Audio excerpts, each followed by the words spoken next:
Bonsoir. Nous allons voir aujourd'hui comment vivre dans la lumière selon 1 Jean chapitre 1 et chapitre 2.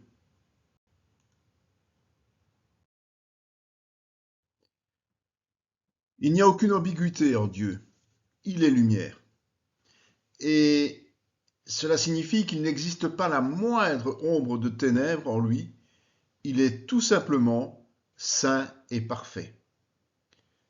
Jésus est lui-même cette lumière, une lumière de vie évidemment, qui est venue pour éclairer les hommes qui étaient empêtrés dans les ténèbres de péché. Et cette lumière sera omniprésente dans l'éternité pour notre plus grand bonheur.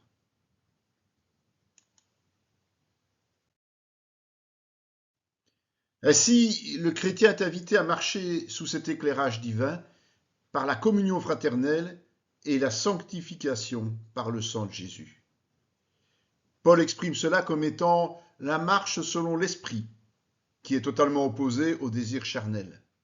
Cela nous demande évidemment d'abandonner toutes sortes de choses du passé et de devenir des serviteurs volontaires de nos frères et sœurs, et ce, par amour.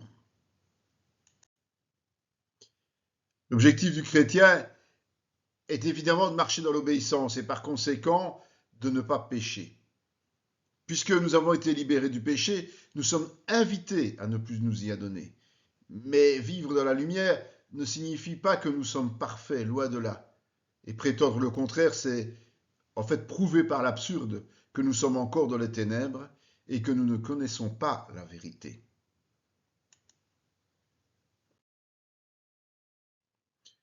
En cas de faute, Dieu conçoit que Jésus, qui a été sacrifié pour nos péchés, intercède avec succès pour nous. Pour cela, il faut évidemment reconnaître notre iniquité et demander pardon. Et c'est dans ce cas uniquement que la purification totale est absolument garantie. N'est-ce pas une immense motivation que de savoir que la priorité de Dieu, c'est notre pardon et pas le châtiment ou la condamnation?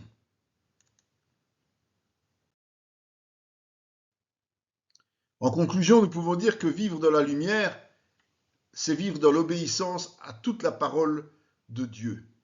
Et nous savons que c'est quelque chose d'indispensable si nous désirons témoigner de la gloire de Dieu dans le monde.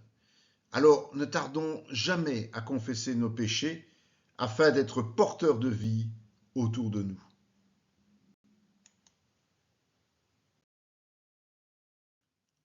Envie d'aborder d'autres sujets?